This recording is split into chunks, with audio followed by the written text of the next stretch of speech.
Hey there folks, Heather Carter, Seed to Start Series, Episode 4.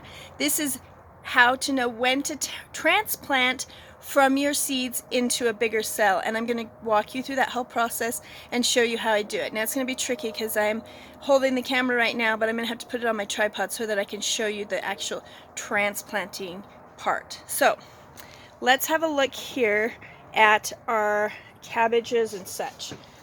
Now I showed you guys these not long ago, and they were a lot smaller. I've got several seeds to one cell. You can see some of these I've already kind of thinned out a little bit.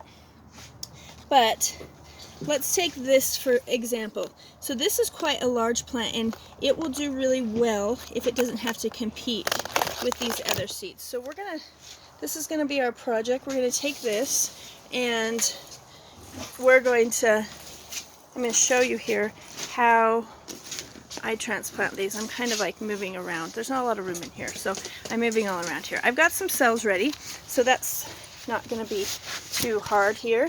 But let me just try to set this up real quick, and I'll be right back. Okay, here we go. So here's my cells. I've actually already filled those. I'm going to show you this, and then we're going to do another segment where I'm going to plant some seeds. Actually, I'm going to do this without my gloves. I prefer my hands here. Okay, so you can see here in this cell, and this is dry. I haven't watered these yet today, which I'm going to do next. There's one not doing so great here, and then this one's doing a little bit better. So I'm just going to pull this apart, and then when I'm transplanting, I want to get this down as close to this leaf as I can. Then all of that's going to be a really nice root system.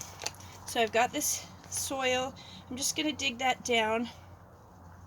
I'm going to place it in as far down as I can. I try to disturb the roots at the least amount as possible. And then I'm going to pile my soil back around here. Now this is not a true leaf. This was the first leaf, and these are true leaves. So this leaf actually doesn't matter if you pinch that off or bury it or whatever. Okay, so now I'm going to push this dirt down, and I'm pushing it down quite tight around the plant. Okay, so add some more. So that was kind of a floppy plant, and now look at it here. Okay, so now this one, I'm actually just going to leave this one in here for a while because it is still quite small, and it doesn't have a really great stem. So I'm not going to transplant it right now. It may not survive, but one of the reasons that I do this is because it actually makes such a stronger, healthier plant. People ask me, like, why don't you just go put it in the ground? Well, I'm still babying these plants. I'm getting them bigger, I'm getting them stronger, I'm getting them ready to go outside and start to have to survive out in harsher conditions. As soon as we start transplanting out into the ground, we're always competing with wind and pests and new soil, and they're having to adjust just being baby plants anyway. So I want them super strong. So I do a little extra work to get them there so that I have better produce. Now I'm going to show you here some trays that I actually transplanted about a week or so ago, and how much better they look.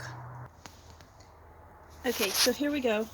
Here is a whole tray of plants that I transplanted. There's a little bit of sun damage on the leaves, which is not a big deal. But just look at how much healthier these look than this in these trays here. And this was just, here we go. This was just a matter of me spending a little extra time and transplanting them into larger cells. Okay? So my suggestion is plant them tight in your 6-inch cells. You can plant more than one seed. Helps with making sure that you've germinated enough seeds, and then transplant them. I don't plan on putting these plants in the ground for another 3 to 4 weeks. We're about mid-March right now. I start putting my brassicas, my potatoes, my carrots, my onions, my kale, all those brassicas will be your cabbage, your broccolis, your cauliflowers, your Brussels sprouts, all those things into the ground until about mid-April, maybe even end of April. So there's still time to do some starts. If you can't do starts, you can always buy starts ready at your nursery.